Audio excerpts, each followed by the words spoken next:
Hello friends, welcome back to our YouTube channel. ಹೇಗಿದ್ದೀರಾ ಎಲ್ಲರೂ ಚೆನ್ನಾಗಿದ್ದೀರಾ? ಸೊ ಫ್ರೆಂಡ್ಸ್, ಇವತ್ತಿನ ವಿಡಿಯೋದಲ್ಲಿ ದಮ್ ಬಿರಿಯಾನಿನ ಹೇಗೆ ಮಾಡೋದು ಅಂತ ತೋರಿಸ್ಕೊಡ್ತಾ ಇದ್ದೀನಿ. ಮನೆಯಲ್ಲೇ ಸಿಂಪಲ್ಲಾಗಿ ಯಾವ ರೀತಿ ದಮ್ ಬಿರಿಯಾನಿನ ಮಾಡೋದು ಅಂತ ಈ ವಿಡಿಯೋದಲ್ಲಿ ನೋಡ್ಕೊಂಬರೋಣ. ಹಾಗೆ ನೀವು ಇನ್ನೂ ನನ್ನ ಚಾನಲ್ನ ಸಬ್ಸ್ಕ್ರೈಬ್ ಆಗದೇ ನೋಡ್ತಾ ಇದ್ದರೆ ದಯವಿಟ್ಟು ಸಬ್ಸ್ಕ್ರೈಬ್ ಮಾಡ್ಕೊಳ್ಳಿ. ಪಕ್ಕದಲ್ಲೇ ಇರೋ ಬೆಲ್ ಬಟನ್ನ ಕ್ಲಿಕ್ ಮಾಡಿ ನಾನು ಮಾಡೋ ವಿಡಿಯೋ ನೋಟಿಫಿಕೇಷನ್ ಕೂಡ ನಿಮಗೆ ಬರುತ್ತೆ. ಬನ್ನಿ ಒಂದು ದಮ್ ಬಿರಿಯಾನಿನ ಹೇಗೆ ಮಾಡೋದು ಅಂತ ನೋಡೋಣ. ಫ್ರೆಂಡ್ಸ್, ಫಸ್ಟು ಚಿಕನ್ನ ಮ್ಯಾರಿನೇಟ್ ಮಾಡ್ಕೊಳ್ಳೋಣ. ನಾನಿಲ್ಲಿ 1 kg ಚಿಕನ್ನ ತೊಗೊಂಡಿದ್ದೀನಿ. ಅದಕ್ಕೆ 1 ಸ್ಪೂನಷ್ಟು ಖಾರದ ಪುಡಿ, 1 ಸ್ಪೂನಷ್ಟು ಧನಿಯಾ ಪುಡಿ, ಸ್ವಲ್ಪ ಅಡುಗೆ ಅರಿಶಿನ ಮತ್ತು 2 ಸ್ಪೂನಷ್ಟು ಮೊಸರನ್ನ ಸೇರಿಸ್ಕೊಳ್ತಾ ಇದ್ದೀನಿ. 1 ಸ್ಪೂನಷ್ಟು ಶುಂಠಿ ಬೆಳ್ಳುಳ್ಳಿ ಪೇಸ್ಟ್ ಮತ್ತು ರುಚಿಗೆ ತಕ್ಕಷ್ಟು ಉಪ್ಪು. ಇದಿಷ್ಟನ್ನು ಸೇರಿಸ್ಬಿಟ್ಟು ಇದನ್ನೆಲ್ಲ ಚೆನ್ನಾಗಿ ಮಿಕ್ಸ್ ಮಾಡ್ಕೋಬೇಕು. ಈ ಮಸಾಲೆ ಎಲ್ಲ ಏನಿದೆ ಅದು ಚಿಕನ್ಗೆ ಬೆರೆಯೋ ರೀತಿ ನೀಟಾಗಿ ಇದನ್ನು ಚೆನ್ನಾಗಿ ಮಿಕ್ಸ್ ಮಾಡ್ಕೋಬೇಕು. ನೋಡಿ, ಈ ರೀತಿ ಚೆನ್ನಾಗಿ ಮಿಕ್ಸ್ ಮಾಡಿಕೊಂಡು ಒಂದು ಲಿಡ್ನ ಕ್ಲೋಸ್ ಮಾಡಿ ಒಂದು ಅರ್ಧ ಗಂಟೆ ಬಿಟ್ಟರೆ ಸಾಕು. ಇದು ಚೆನ್ನಾಗಿ ಮ್ಯಾರಿನೇಟ್ ಆಗಿರುತ್ತೆ. ಫ್ರೆಂಡ್ಸ್, ಚಿಕನ್ ಮ್ಯಾರಿನೇಟ್ ಆಗೋದ್ರೊಳಗಡೆ ನಾನಿಲ್ಲಿ ಈರುಳ್ಳಿನ ಫ್ರೈ ಮಾಡ್ಕೊಳ್ತಾ ಇದ್ದೀನಿ. ಈರುಳ್ಳಿನ ಈ ರೀತಿ ಉದ್ದುದ್ದಾಗಿ ಕಟ್ ಮಾಡಿಕೊಂಡು ಅದು ಚೆನ್ನಾಗಿ ಗೋಲ್ಡನ್ ಕಲರ್ ಬರೋವರೆಗೂ ಚೆನ್ನಾಗಿ ಫ್ರೈ ಮಾಡ್ಕೋಬೇಕು. ಫ್ರೆಂಡ್ಸ್, ಇದಾಗಿದೆ. ಇದನ್ನು ನಾನು ಸೈಡಿಗೆ ಎತ್ತಿಟ್ಕೊಳ್ತಾ ಇದ್ದೀನಿ. ನಾನಿಲ್ಲಿ ಬಿರಿಯಾನಿ ಮಾಡೋದಕ್ಕೆ ಬಾಸುಮತಿ ರೈಸ್ನ ಬಳಸ್ತಾ ಇದ್ದೀನಿ. ನೀವು ಬೇಕು ಅಂದರೆ ಮಾಮೂಲಿ ಸೋನಾ ಮಸೂರಿ ರೈಸ್ ಕೂಡ ಬಳಸ್ಬೋದು. ಇದನ್ನು ನಾನು ಒಂದು ಅರ್ಧ ಗಂಟೆ ಮುಂಚೆನೇ ನೆನೆಸಿಟ್ಕೊಳ್ತಾ ಇದ್ದೀನಿ. ಈ ರೀತಿ ನೆನೆಸಿಡೋದ್ರಿಂದ ಅದು ಅನ್ನ ಉದ್ದುದ್ದಾಗಿ ತುಂಬ ಚೆನ್ನಾಗಾಗುತ್ತೆ. ಫ್ರೆಂಡ್ಸ್, ಇವಾಗ ಚಿಕನ್ ಕೂಡ ಚೆನ್ನಾಗಿ ಮ್ಯಾರಿನೇಟ್ ಆಗಿದೆ. ನಾನಿಲ್ಲಿ ಒಂದು ಪಾತ್ರೆಗೆ ಒಂದು 3 ರಿಂದ 4 ಸ್ಪೂನಷ್ಟು ಎಣ್ಣೆನ ಸೇರಿಸ್ಕೊಂಡು ಚಕ್ಕೆ, ಲವಂಗ, ಏಲಕ್ಕಿ, ಸೋಂಕಾಳು, ಶಾಯಿ ಜೀರ, ಸ್ವಲ್ಪ ಗೋಡಂಬಿ, ಮೆಣಸು ಮತ್ತು ಪಲಾವ್ ಎಲೆ, ಮರಾಠಿ ಮೊಗ್ಗು, ಅನಾನಸ್ ಹೂವು, ಜಾಪತ್ರೆ ಇದಿಷ್ಟನ್ನು ಕೂಡ ಸೇರಿಸ್ಕೊಳ್ತಾ ಇದ್ದೀನಿ. ಇದನ್ನೆಲ್ಲ ಜಾಸ್ತಿ ಹೊತ್ತು ಫ್ರೈ ಮಾಡೋದಕ್ಕೆ ಹೋಗಬಾರ್ದು. ಸ್ವಲ್ಪ ಬಿಸಿ ಆದರೆ ಸಾಕು. ನೀವು ಬೇಕು ಅಂದರೆ ಇದಕ್ಕೆ ಕಸ್ತೂರಿ ಮೆಥಿ ಕೂಡ ಸೇರಿಸ್ಬೋದು. ಇದೆಲ್ಲ ಸ್ವಲ್ಪ ಫ್ರೈ ಆದಮೇಲೆ ಹೆಚ್ಚಿಟ್ಟಿರೋಂಥ ಈರುಳ್ಳಿ ಹಾಗೆಯೇ ಹಸಿಮೆಣಸಿಕಾಯಿ ಕೂಡ ಇದಕ್ಕೆ ಸೇರಿಸ್ತಾ ಇದ್ದೀನಿ. ಈರುಳ್ಳಿ ಸ್ವಲ್ಪ ಲೈಟಾಗಿ ಕಲರ್ ಚೇಂಜ್ ಆದರೆ ಸಾಕು. ನೋಡಿ, ಇವಾಗ ಇದಕ್ಕೆ ಶುಂಠಿ ಬೆಳ್ಳುಳ್ಳಿ ಪೇಸ್ಟ್ನ ಆ್ಯಡ್ ಮಾಡ್ತಾ ಇದ್ದೀನಿ. ನಾವು ಮ್ಯಾರಿನೇಟ್ ಮಾಡಬೇಕಾದ್ರೂ ಕೂಡ ಶುಂಠಿ ಬೆಳ್ಳುಳ್ಳಿ ಪೇಸ್ಟ್ನ ಸೇರಿಸ್ಕೊಂಡಿದ್ವಿ ಅಲ್ವಾ, ಸ್ವಲ್ಪ ಸೇರಿಸ್ಕೊಂಡ್ರೆ ಸಾಕು. ಶುಂಠಿ ಬೆಳ್ಳುಳ್ಳಿ ಪೇಸ್ಟ್ ಎಲ್ಲ ಹಸಿ ಸ್ಮೆಲ್ ಹೋಗೋವರೆಗೂ ಚೆನ್ನಾಗಿ ಫ್ರೈ ಮಾಡಿಕೊಂಡು ಆನಂತರ ಇದಕ್ಕೆ ಸ್ವಲ್ಪ ಕೊತ್ತಂಬರಿ ಸೊಪ್ಪು ಹಾಗೆಯೇ ಪುದೀನ ಸೊಪ್ಪು ಕೂಡ ಸೇರಿಸ್ಕೊಳ್ತಾ ಇದ್ದೀನಿ. ಇದನ್ನು ಕೂಡ ಅಷ್ಟೇ ಸೊಪ್ಪಲ್ಲಿರೋ ಹಸಿ ಸ್ಮೆಲ್ ಹೋಗೋವರೆಗೂ ಫ್ರೈ ಮಾಡಿಕೊಂಡ್ರೆ ಸಾಕು. ನೋಡಿ, ಇವಾಗ ಇದೆಲ್ಲ ಫ್ರೈ ಆದಮೇಲೆ 1-2 ಕಟ್ ಮಾಡಿರುವಂಥ ಟೊಮೊಟೊ ಕೂಡ ಇದಕ್ಕೆ ಸೇರಿಸ್ಕೊಳ್ತಾ ಇದ್ದೀನಿ.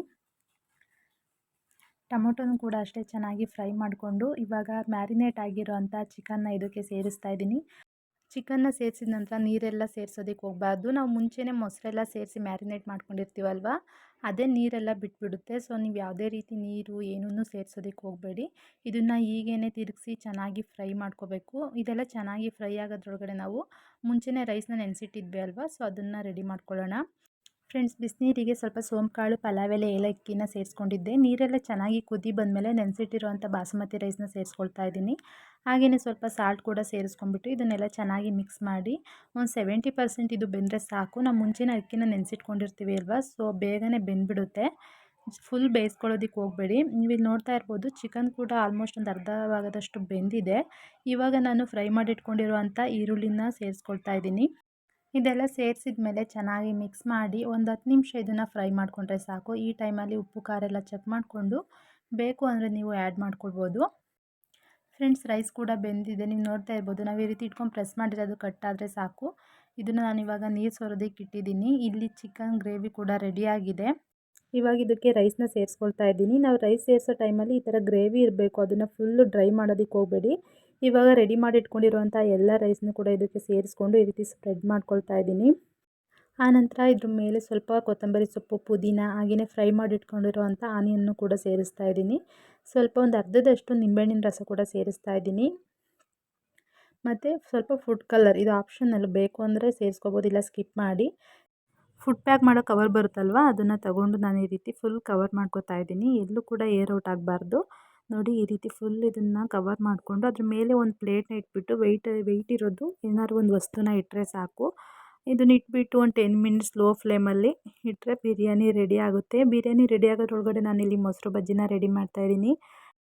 ಕಟ್ ಮಾಡಿರೋಂಥ ಈರುಳ್ಳಿ, ಕೊತ್ತಂಬರಿ ಸೊಪ್ಪು, ಟೊಮೊಟೊ ಹಾಗೆಯೇ ಮೊಸರು, ಸ್ವಲ್ಪ ಸಾಲ್ಟ್, ನೀವು ಬೇಕು ಅಂದರೆ ಇದಕ್ಕೆ ಸೌತೆಕಾಯಿ ಕೂಡ ಸೇರಿಸ್ಬೋದು, ತುಂಬಾ ಚೆನ್ನಾಗಿರುತ್ತೆ. ಅದನ್ನೆಲ್ಲ ಸೇರಿಸಿ ಚೆನ್ನಾಗಿ ಮಿಕ್ಸ್ ಮಾಡಿದರೆ ಮೊಸರು ಬಜ್ಜಿ ಕೂಡ ರೆಡಿ ಆಗುತ್ತೆ.